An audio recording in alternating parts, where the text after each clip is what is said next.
right, I think let's get started. Welcome to everyone who's here.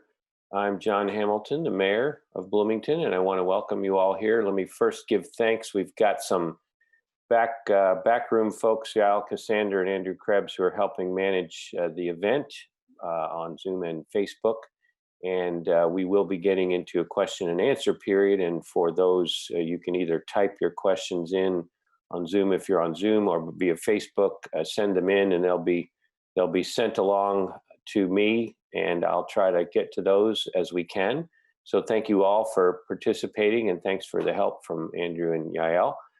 This is a third event for Recover Forward, the initiative that tries to help Bloomington recover from the pandemic and the associated economic calamity that we're going through, that seeks to recover in ways that will move our community toward the directions we want to go, in particular toward economic justice, toward racial justice, toward sustainability and climate justice. And today's hour is actually going to focus on that climate justice, sustainability. We've spent over the last couple of weeks, we've had sessions focusing on racial justice and some of the efforts to move us forward in that. That was 2 weeks ago. Last week, looking at economic justice and how we move forward with jobs and housing in that. And today, we're going to be talking about how, as a community, we can invest in and move forward as well as we can toward a more sustainable future, a future where we're taking our role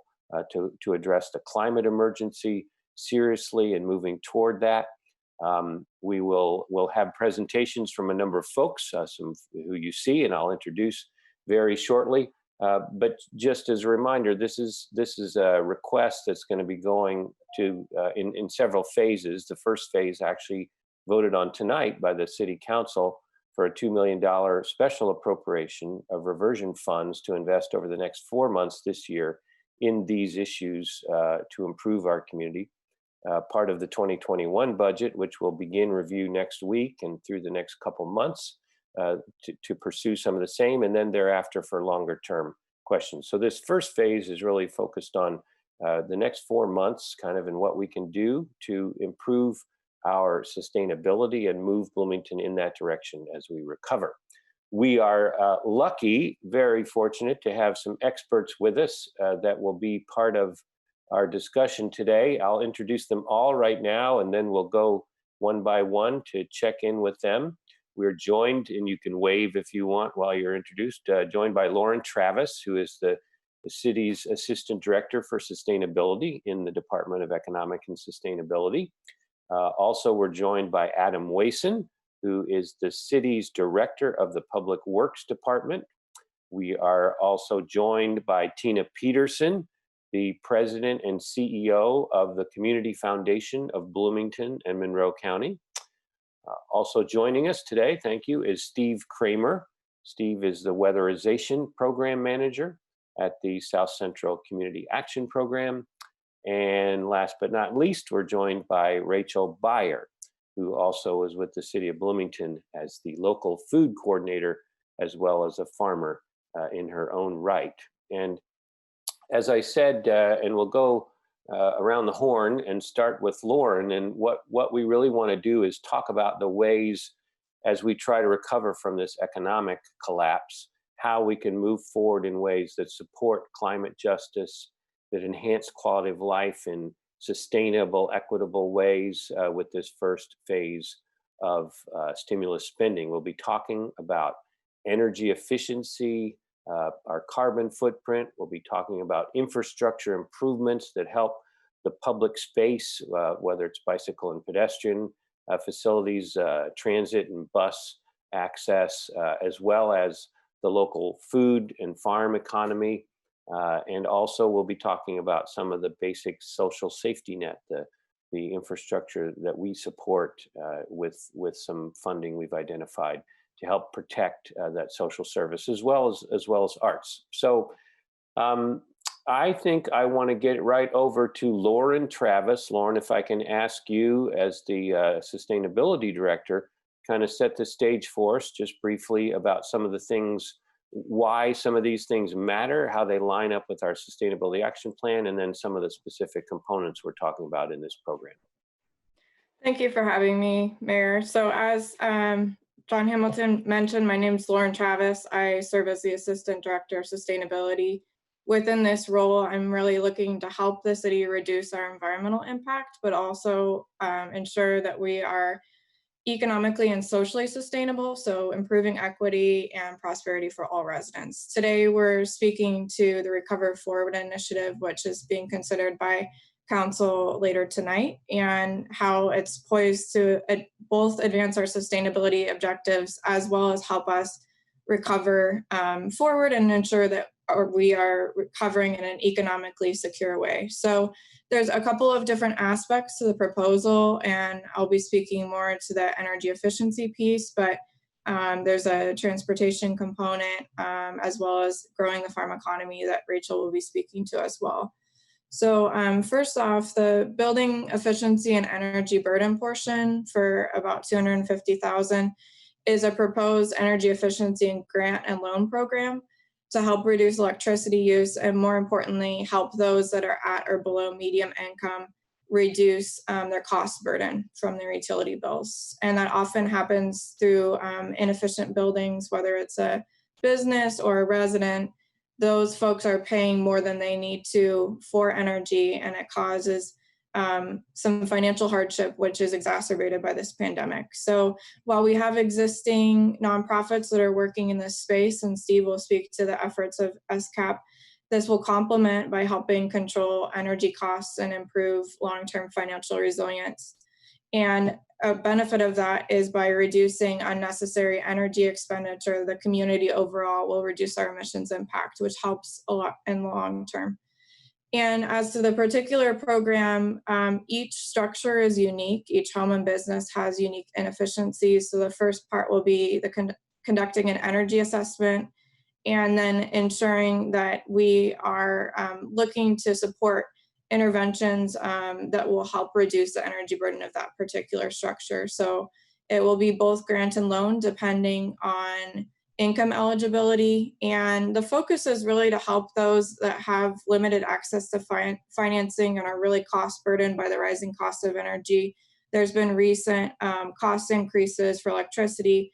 And we know that in Bloomington that we have residents that are making 60% of less of the area median income, and they're spending at least 4% of their annual income on energy costs. So this is a significant expenditure for those that are low income. And some ideas of to give you a sense of what the program would include is, depending on both the energy assessment and the level of income of the individual applying for a grant or loan, they could qualify for weatherization or attic insulation, appliance replacement if that's appropriate, or smaller improvements like LED bulbs. And we're grateful to have Steve here. Like I mentioned, his organization assists in helping reduce energy burden in many ways, including their energy assistance program and weatherization program. And that funding continues to help members of low-income families stay safe and healthy, and assist them in achieving energy self-sufficiency. To the other aspects that people will be speaking to and how that relate to our sustainability plan, Adam Wason will be speaking to improving bus stops to become more accessible to riders, especially low-income and disabled riders. And that program will be critical to the continuation of service for those who rely on transit as their primary mode of transportation. And then Rachel later in this segment will also be speaking to the farm stop proposal. And Rachel's been working over the course of her time at the city to expand the local food economy and provide more outlets for growers to sell their products within the community. That really helps our sustainability by reducing the distance that our food must travel and facilitating access to high quality local food have been longstanding community and both climate goals. So this proposal, Recover Forward, helps improve our sustainability of our building, transportation, and local food economy, and are really critical to quality of life in Bloomington, as well as our other goals among climate and sustainability. And at this point, I will turn it over to Adam Wason. Thank you.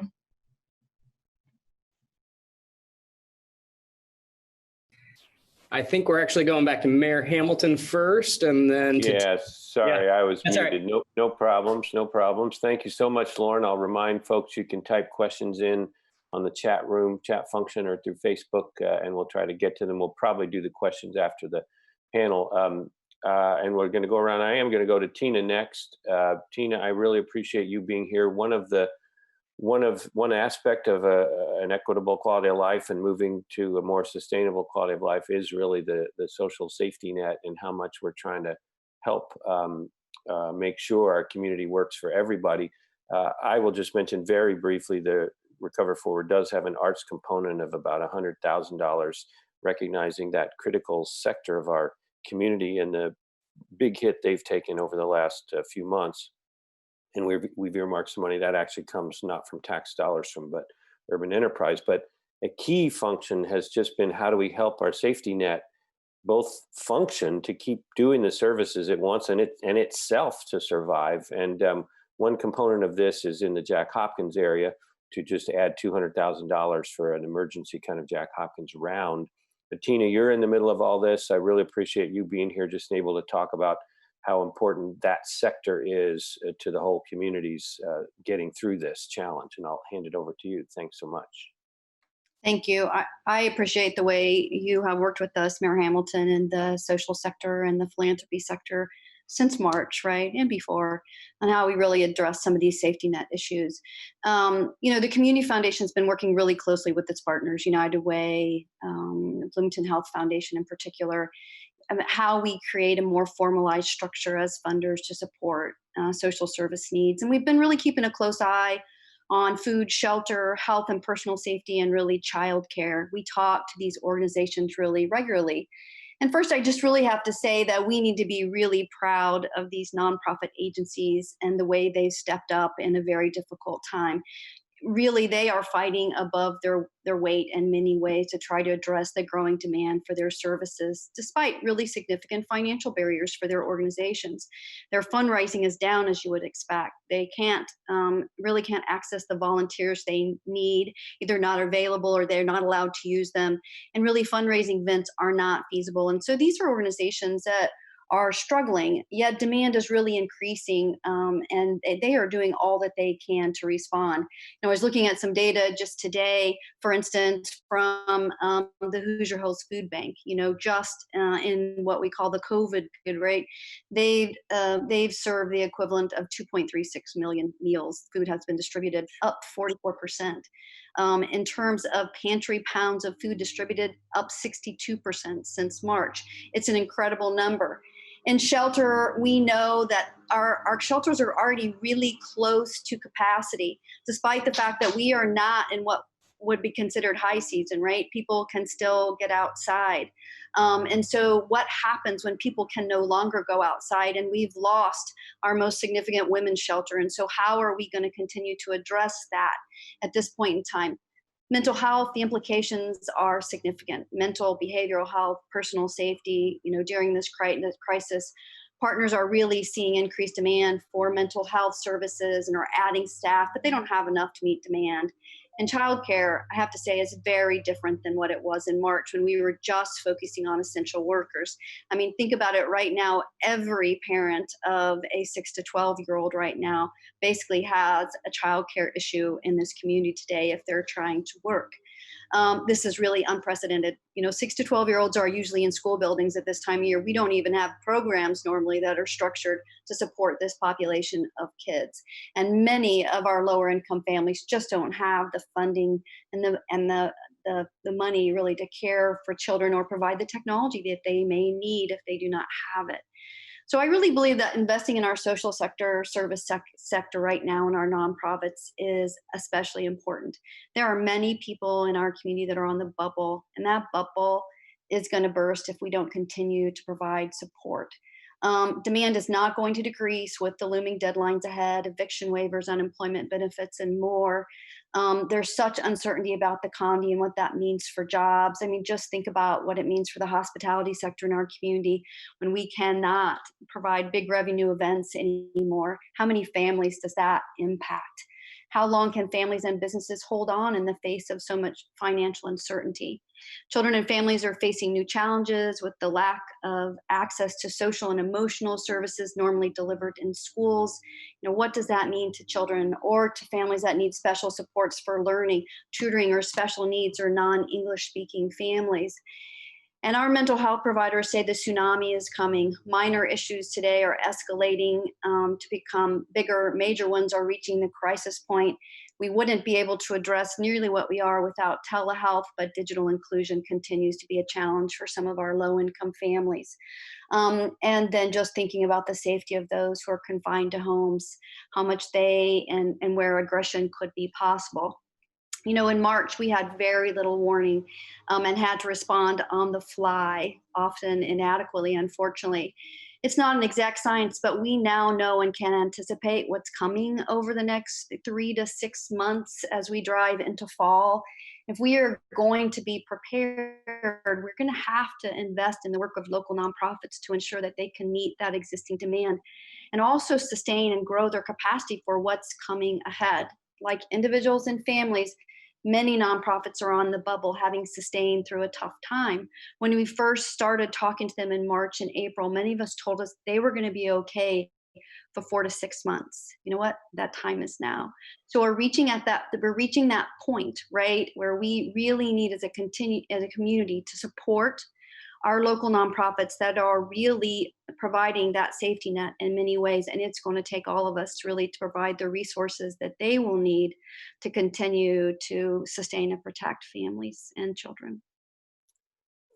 Thank you so much, Tina. I appreciate all you're doing. And this proposal adds $200,000 for the Jack Hopkins, just to give a sense of scale. Each year we have been doing, we've gotten to 300,000 annually. So this is basically a 2/3 bump of that for this year, in addition to all the other work that's so much needed. I'm going to shift to you, Adam, now to help us look at some of the infrastructure investments.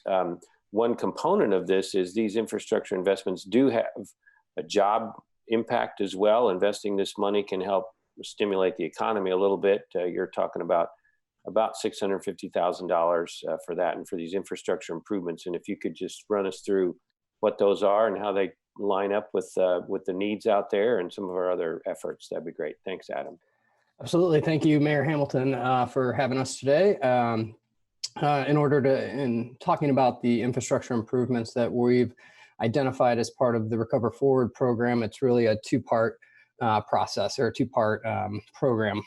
First, we're looking to coordinate with Bloomington Transit for $250,000 of mobility and accessibility improvements to the bus stops throughout the network of Bloomington Transit. So we've worked with Lou May and the team down at Bloomington Transit. In 2019, they had a study of all of the bus stops that they have in their entire network. And that study was to identify accessibility and mobility improvements that would be needed to make those stops better, to better serve the community. So we're looking at the top 25 locations for that. In coordination with Bloomington Transit, we've got, I try to share my screen. I've got a spreadsheet of all the locations that we're looking at right now. And so we're working with a local engineering firm to do some design work right now. And hopefully within a couple months have some projects ready to go out the door for those improvements. So it might be things like adding a small section of sidewalk, repairing a small section of sidewalk. Some of the descriptions are about better crosswalks, or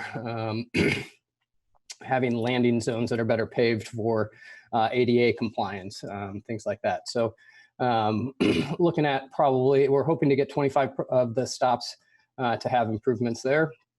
And then the other portion of this is something I'm very excited about, is $400,000 allocated to mobility improvements throughout the community for bicycle and pedestrian infrastructure. So this could be anything from sidewalk repairs to side path repairs, as well as potentially installing some new sidewalks if we can find the right projects. The city's entire sidewalk network is has been studied and analyzed for a condition index. So we have a good, a fair, and a poor index for every section of sidewalk throughout the community. So these investments will look to improve the kind of the worst of the worst sidewalks that we have, and coordinate with some of our lower and moderate income neighborhoods to make these improvements. Something we're very excited about. So with sidewalk repairs, we could be looking at things like taking out panels where we have tree roots that have caused damage. We could look at grinding down some of the heaves in the sidewalk to get them back into ADA compliance. We'd be looking at installing new ADA curb ramps for accessibility.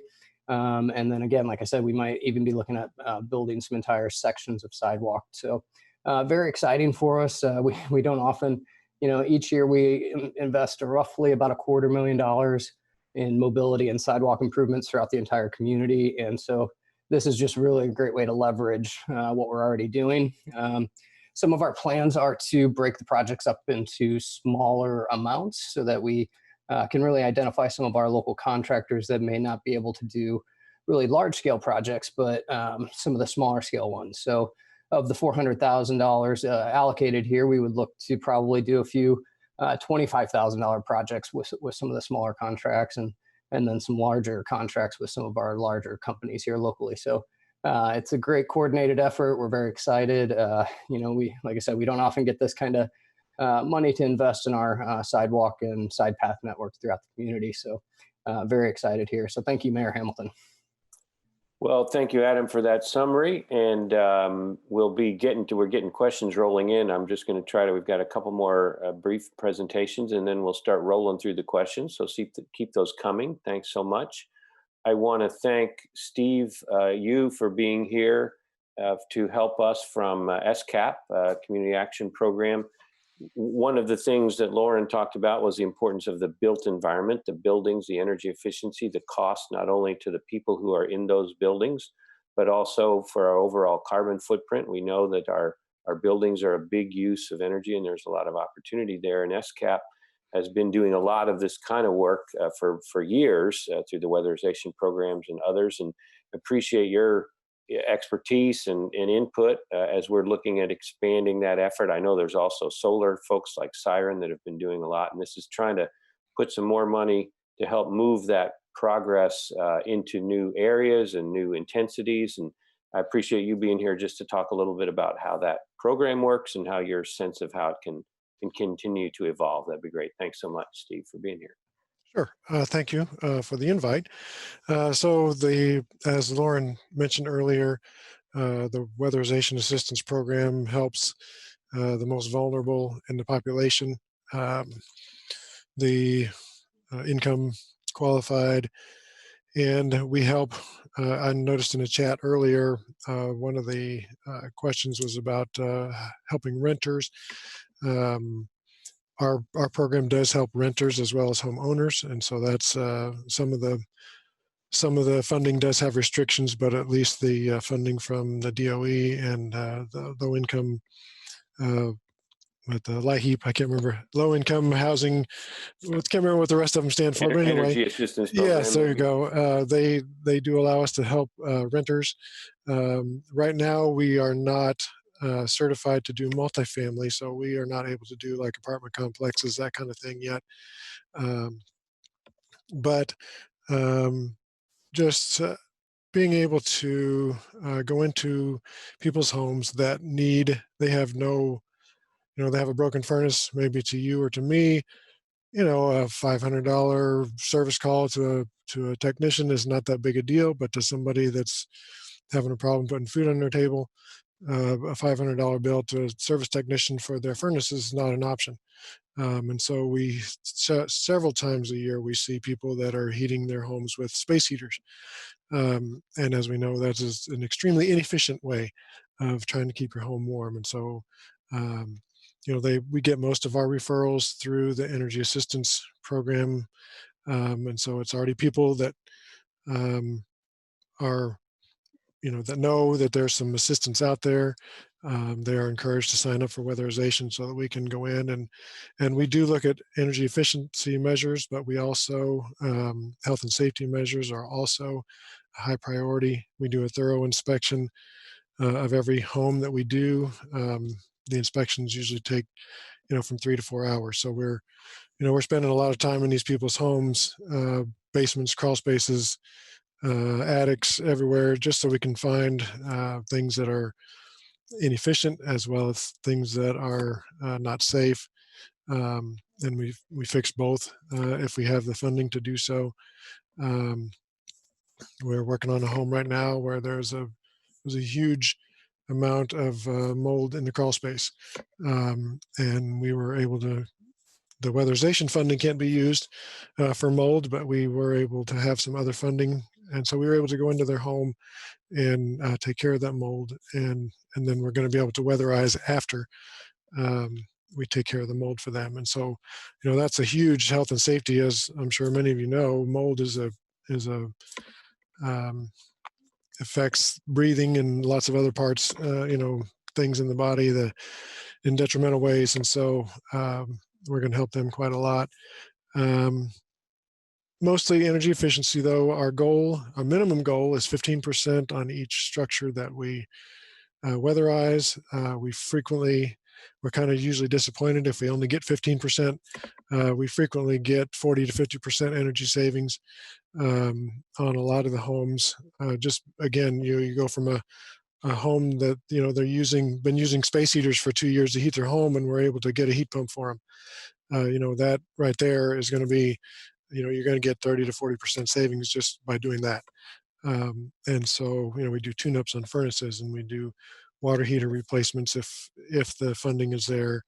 We can't always replace water heaters, but if it's some of the new heat pump water heaters are very efficient, and so the savings to investment ratio is there, and so sometimes we can replace water heaters, and just helping in many different ways on a small scale. For individuals, we're not doing big apartment complexes where we get in and can do a huge building, but little pieces, and little pieces, they can add up over time to be, to add up to a big piece.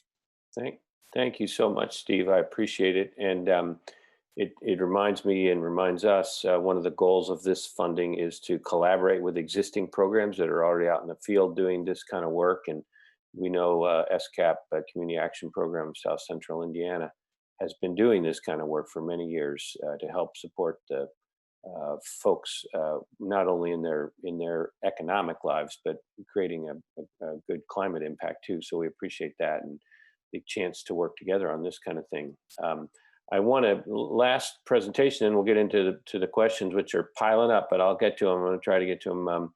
We know, we've learned through the crisis how critically important the food network is, to make sure with supply networks and transportation and other infrastructure that's needed to make sure food can get to all of us, how critically important that is. And it's reminded us how critical important local food is, just from a sustainability viewpoint. It's also a very important local economic sector. And Rachel, I'm going to turn it to you. You work in that sector. You're also working with the city to help try to organize and think about how to improve that sector as a part of our overall community sustainability, and also helping individuals who are in that sector making a living. So I know you've been working on this farm stop idea for for quite a while, and maybe you can introduce that to us and help us realize the impact and the importance of that local food sector here. Thanks for joining us. Can you guys hear me? Yep. Okay. Yeah, hi everyone. I'm really happy to have the chance to come share today a little bit about the Farm Stop idea. I can start with giving a little bit of history of where the project concept came from. So back in 2018, it goes back that far, the city was working on its sustainability action plan, and local food emerged as an important priority that community members were concerned about, and an opportunity to partner on a USDA local food promotion program grant came up. And I was hired to help get that grant started with the city last year. And the first thing that I worked on was a needs assessment where I interviewed a large number of local farmers based here in Monroe and surrounding counties, as well as a number of institutions that buy food in the community, places like Monroe County Community School Food Service Program, IU Dining, local grocery stores, IU Health, places like that. And from all those conversations, this sort of disparity emerged that we have a lot of really small farms in our community that need direct market outlets to be viable. They need to sell directly to consumers through a farmer's market or a community supported agriculture program for their businesses to work. And simultaneously, we have these institutions that serve the majority of people in our community to feed us. And all their food is primarily imported from far away because these institutions, they have limited budgets and limited staff, and they need to be able to feed a lot of people quickly and conveniently and affordably. So trying to look at how other communities have sort of addressed this problem, I came across the Argus Farm Stop model in Ann Arbor.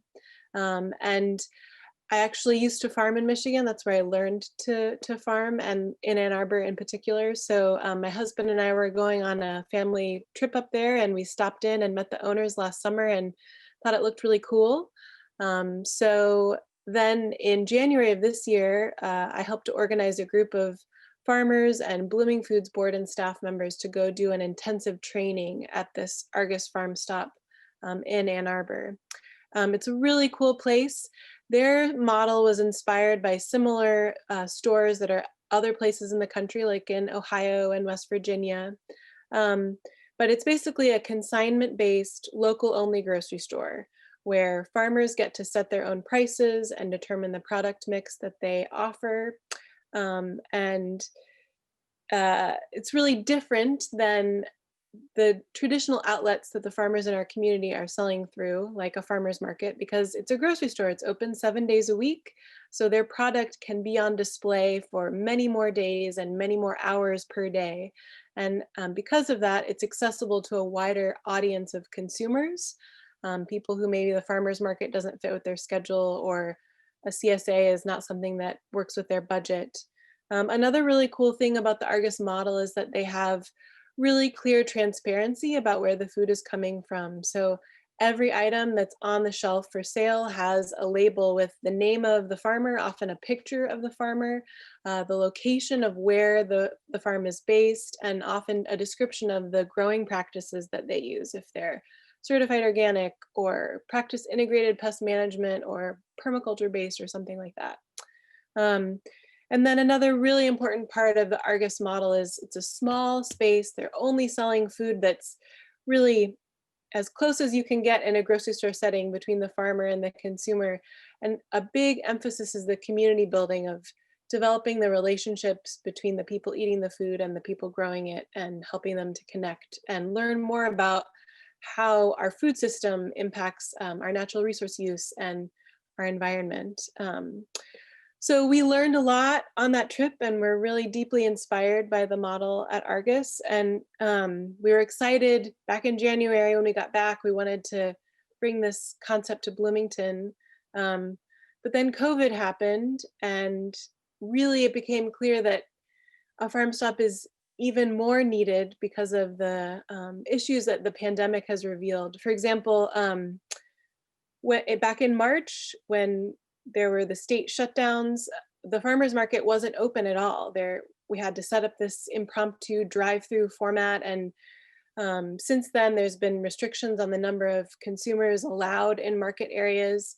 So customer access for our small farmers has been really limited this year, and this model would open that up and help our local farmers connect with a wider audience of consumers on a regular basis. Yeah, and then the last thing I wanted to mention is just that the goal for this project is that it will be a farmer-owned cooperative store. So it wouldn't be a city-owned or managed thing. It would be owned by the farmers, and I think that's a really important step in creating a more sustainable, just local food system in our community.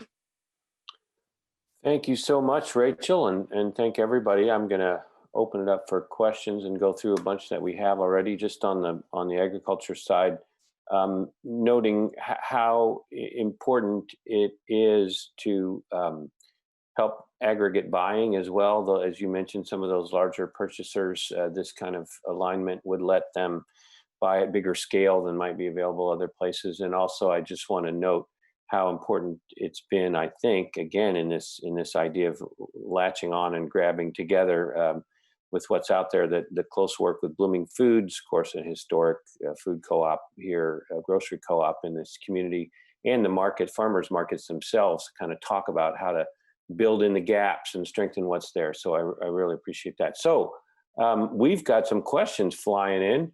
So unless anybody needs to correct something they already said, I'm going to jump into some new stuff. Let's see. This is a question probably for Adam Wason from B Square Beacon about sidewalk and path enhancements. The description of the allocation says the expenditures will be focused in lower and moderate income areas. Will there be any attempt to coordinate these projects with the work of the City Council's Sidewalk Committee? Great question, Dave. And yes, we certainly will look to coordinate with the Council Sidewalk Committee. The one qualifier being there is that a lot of the projects that the Council Sidewalk Committee looks at as part of their application process is for new construction of sidewalks, where we'll probably be, depending on the costs on some of those, we'll likely be doing more repair projects than new construction projects. But yes, we certainly plan to coordinate and look through the Council Sidewalk Committee information that they have. Great. And Adam, you indicated that a lot of this is also just built on the overall condition index, which is a citywide systematic rating of all of our sidewalks, right, and paths, and you look for the areas in most need. Yes, absolutely. Yeah. So it's a great set of data we have for every sidewalk segment in the community based on that good, fair, and poor rating. So we're not going to be out there repairing good or fair. We're going to be out there repairing the. And you all can go look on your own sidewalks right in front of your neighborhood, in your neighborhoods on the city website, and find out that map. And if you can't find it, call Adam. He'll tell you. We'll get it to you. Rachel, this is for you, also from B Square Beacon. I think they have some Ann Arbor familiarity too. This is pretty detailed. When the Argus Farm Stop launched up in Ann Arbor, they hauled a bunch of dirt up to the roof of the building and grew a crop of corn the first season. Is there anything like that planned for the Bloomington version of the Farm Stop? I had not heard about that. That's cool. We do not currently have any plans for growing anything on a roof. We're still identifying the location where the farm stop will be. Well, now you have a new idea. Yeah, Good. cool idea. Okay. Also from B Square Beacon, this is for Lauren and Adam. The energy efficiency investments and the bus stop improvements are going to generate business for companies that do that kind of work. So it seems like that will increase their demand for labor. Is there any plan to try to coordinate the jobs component of the Recover Forward program with the energy improvement? I think I understand the question there. With the sidewalk and mobility improvements that we're looking to make, like I mentioned earlier in my comments, we're looking to break that up into several smaller projects as well as some larger projects so that we can look to utilize as many local contractors and some of the smaller ones. I don't know that it would make a ton of sense to coordinate with the folks that would be doing the energy efficiency improvements, as we're really looking for, mason and concrete masons and things like that. But I'd let Lauren also address that too.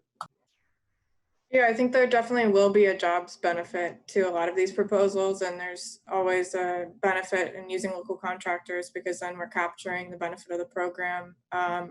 The jobs component of this also looks for direct employment, so that's a little bit separate, but this is a secondary benefit of the energy efficiency program, is that there is direct employment associated with increased installation of some of these energy efficiency appliances.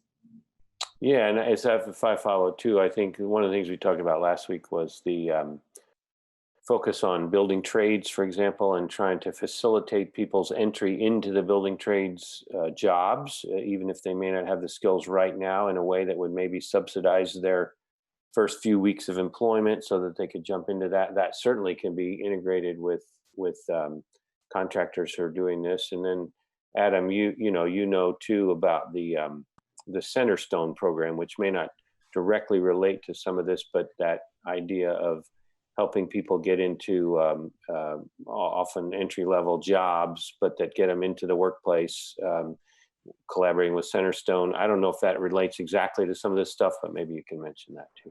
Yeah, absolutely. You know, one of the projects we've been most excited about lately is our Brighton B-Town project, where we're getting out and doing community cleanup projects, repainting yellow curbs and fire hydrants, cleaning tree plots of weeds and things like that. So looking to really expand that program pretty drastically. This year, we've got about 5 full-time seasonal employees that are working on that. We're looking to utilize some of these Recover Forward funds to expand that program by either another 5 or 10 employees, and partner with groups like Centerstone and trying to and some other even other local organizations that are trying to really build work skills for folks that don't have much experience in the area. That you know, in a great conversation we had last week with Pete Yonkman with Cook about how, you know, even Pete said, you know, we're not great at doing the training for those folks that are looking for first-time jobs. What we want is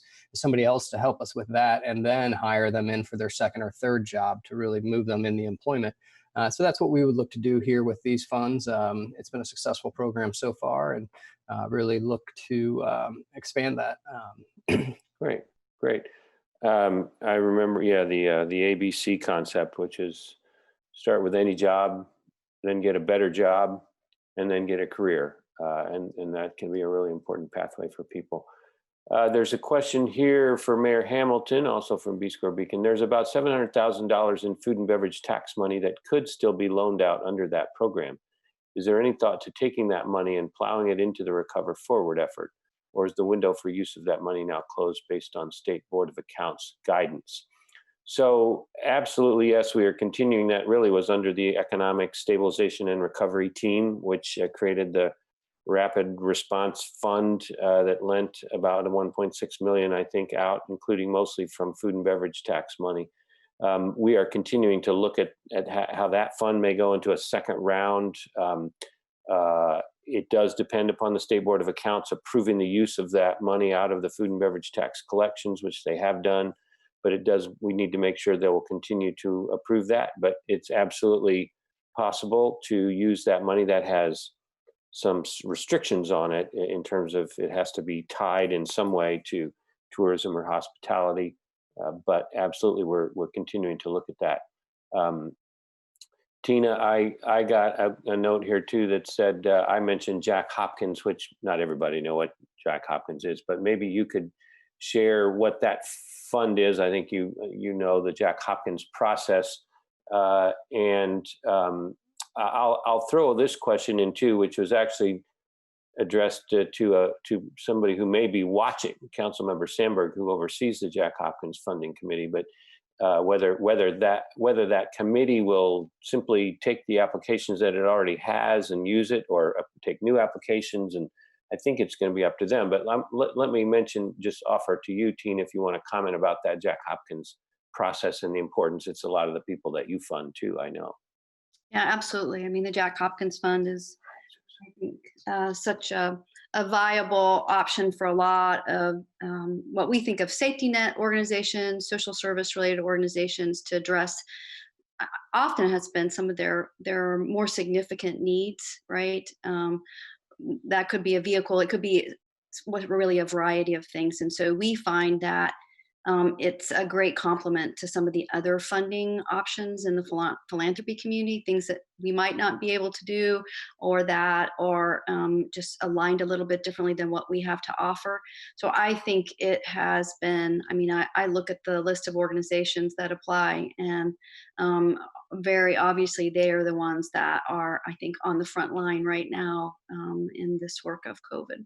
Great. And I see we have a seventh panelist who has arrived too. Susan, if you'd be willing to step in and share information, if you can, that'd be awesome too. Thanks so much. Councilmember Susan Sandberg. I would be happy to. I have been in communication with our council staff and with the HAND people who are, of course, going to be administering any new grant dollars that come forward. And the committee is prepared to reconvene. As you may know, we had to leave a lot of great asks and a lot of great organizations on the cutting room floor when we were looking at our budget.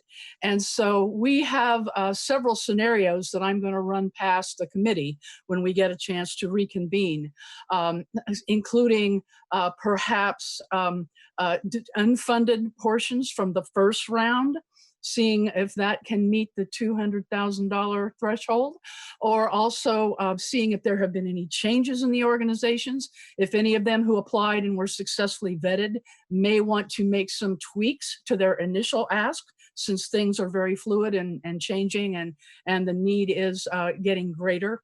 And so with several scenarios on the table, I'm confident that the committee, which is ready and willing and poised to get back together and continue on with the work that we started some months ago. We want to get these dollars out quickly too. Obviously, we're looking at the next 4 months. And so plans are in the works, and I am very positive that it's going to provide much needed support to these phenomenal nonprofit organizations in our community. Great. Thank you so much for jumping in to Councilmember Sandberg. We have a question that came from Facebook. I think this will go probably to Steve and/or Lauren. It asks, do the energy assessment visits include sustainability education or practical guidance on reducing energy use? I'll speak to our program at least. As far as our visits, our audits, assessments, yes, they do. We give everyone a pretty good booklet on things that they can do to save energy. We do some client education. We actually have a class on client education so that we can, you know, a lot of people don't know that if you don't change your furnace filter, your furnace uses more energy. And so, you know, we teach them things like that. Clean your lint trap on your dryer. It uses less energy. Those simple things that people can do to save energy. Yeah, so yes, we do practical hands-on type education for our clients as part of the weatherization process. Yeah, I would say we're going to work in coordination with SCAP, but also making sure that whatever education is provided is appropriate given this situation with social distancing and everything. So I don't know if that will be virtual or what the format of that will look like, but that's definitely important so that we're not just doing one sort of intervention and then walking away and hoping it works well. It's part of our program assessment to make sure that the impact is there. Great. That's helpful. And I'll just note, I don't want to, it's kind of obvious point, I guess, but so many of these programs really intersect, the intersectionality of them is evident. They can be maybe oriented toward climate sustainability and improving energy efficiency, but they absolutely have an impact on economic justice and racial justice often as they're implemented in ways that can help everyone in our community access a better future. And similarly, a program that may be focused on economic or racial justice can have implications for any of the other pillars, if you will, that we're pursuing. One thing over the transom, one question for you, Rachel, was maybe just a little bit more a sense of, I know you said you did a needs assessment. What is, have you gotten feedback from the local farm community? And of course, that's not a homogenous group, but to the farm stop concept, what has been the feeling or reaction? We know you talked to Blooming Foods and maybe some of the institutional buyers, but can you give us a flavor of what the local farm agriculture community, how they think about this project?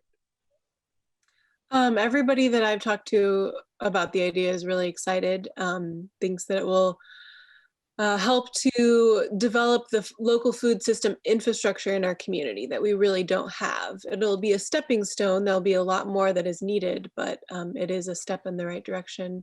I mean, I reached out to basically every farmer I could find contact information for in Monroe County and our surrounding counties again last year as part of the needs assessment. And I didn't know about this concept the whole time I was doing those interviews, but I did for quite a while and asked people about it and told them about it. And I received from everybody I talked to, they were excited and hoped it could happen.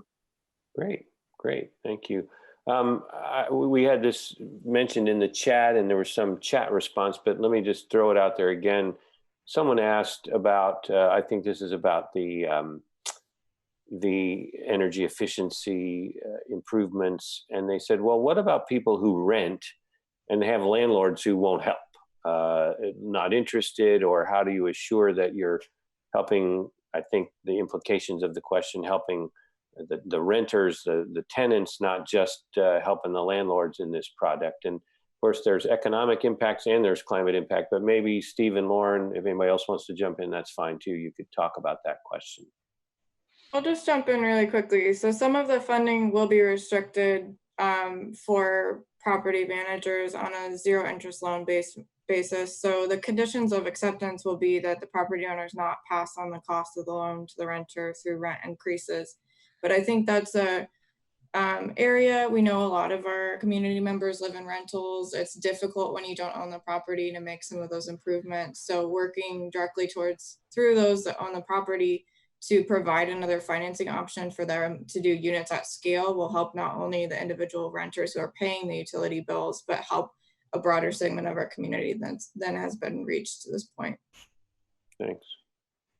As far as our program goes, we do not ask, some agencies do, but our agency does not ask the landlord to chip in any amount.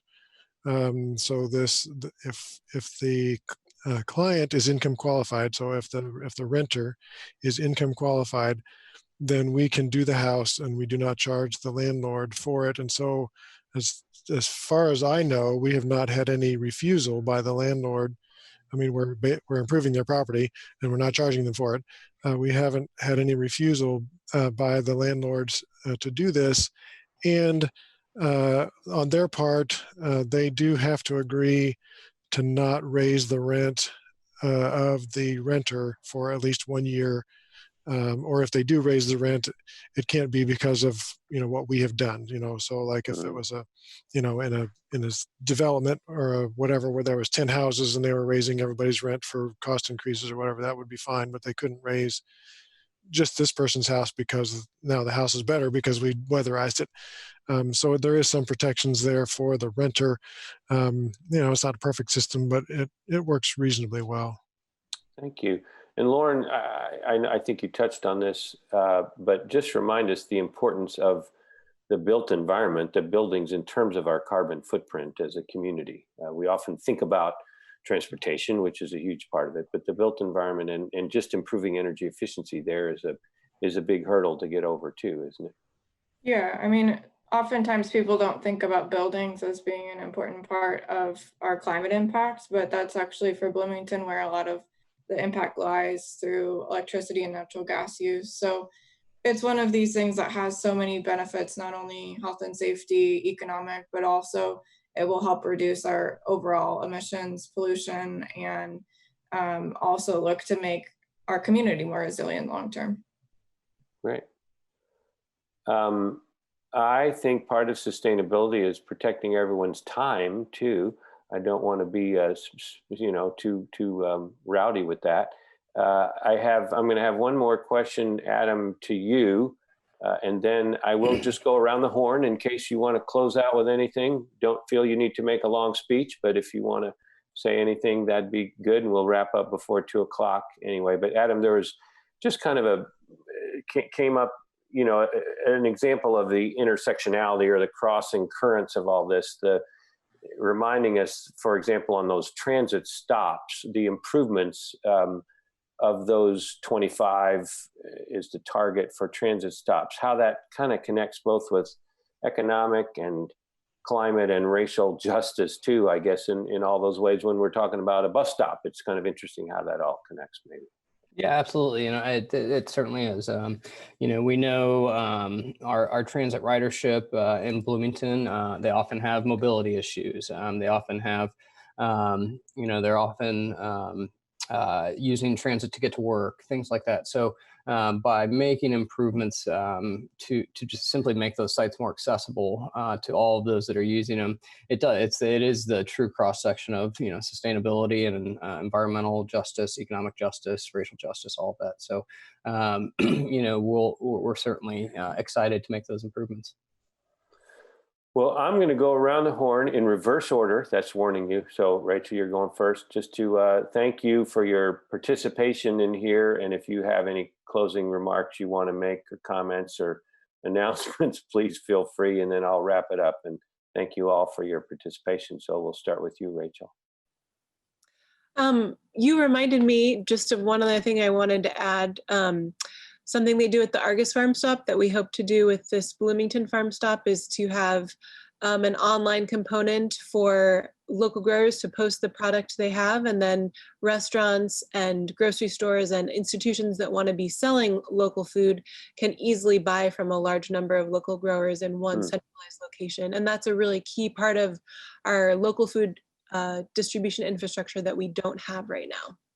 So if you want to get 100 pounds of sweet potatoes or something, you might be able to pull them all together. If school wants to do special local food day, they can connect with enough vendors to get the volume of something they need all in one place. Great. Thank you, Rachel. Steve, thank you for being here. Again, thank you for having me. I'm glad to speak to anybody about how we can make our buildings more efficient. It's like Lauren said, it's a huge part of our energy usage, and if we can reduce that in any number of households, and especially in low-income households, it makes the biggest impact. Thank you so much for all you do at SCAP, and thank you for being here today. Adam, coming to you. Any final thoughts? No, we're excited. The Public Works Department does a lot of different things, whether it's, picking up trash and recycling, taking care of the animals and the kitty cats at the animal shelter, to building sidewalks and roads and everything. So, this is an exciting opportunity for us to make investments in mobility, in infrastructure that's needed, infrastructure upgrades that's much needed. So we're excited, and we're ready to hit the ground running. Right. Thank you for being here. Tina, thank you so much for joining us. You may share some wisdom if you have, or for some words of farewell. Thanks. Just, I think mostly a big thank you for continued focus on the role of social services and safety net in our community. And I think we can't not talk today about it being the first day of virtual learning for a lot of MCCSC families today. And I don't know what your lives were, but some people on my team today were pretty stressed out. And they have access to resources. And so I think a lot about those kids and families that don't have access to resources, and how important it is. I don't think we can be resilient if our children aren't well taken care of. So thanks. It's just my thought for the day. Thank you for being here, Tina, and what you do from your organization with your colleagues around the city too. Thank you so much. Lauren, I'm going to hand it to you if you have final comments. Well, thank you for having me, and I'm looking forward to continuing this conversation with the community. If they want to join the city council meeting tonight, there will be further conversation about all of these topics. Great. Well, I want to thank everyone for being part of this. Thank our panelists, all of you. Thank our Yael and Andrew in the background for making all this go so smoothly. If you have more questions, you can always reach out to the mayor's office or these folks individually. There will be discussion about the Recover Forward first phase tonight at the council meeting starting at 6:30. And again, this is about how does a community lean into our values as we try to climb out of this hole, this economic hole that we're in, that the pandemic has put us all through. How do we lean into those values that I think drive our community of racial justice and economic justice, and particularly today, the sustainability of climate justice. And thanks so much for sharing these ideas and helping people understand some of the thoughts behind the Recover Forward package. And we appreciate your time, and that's a wrap. So we'll talk to you again soon.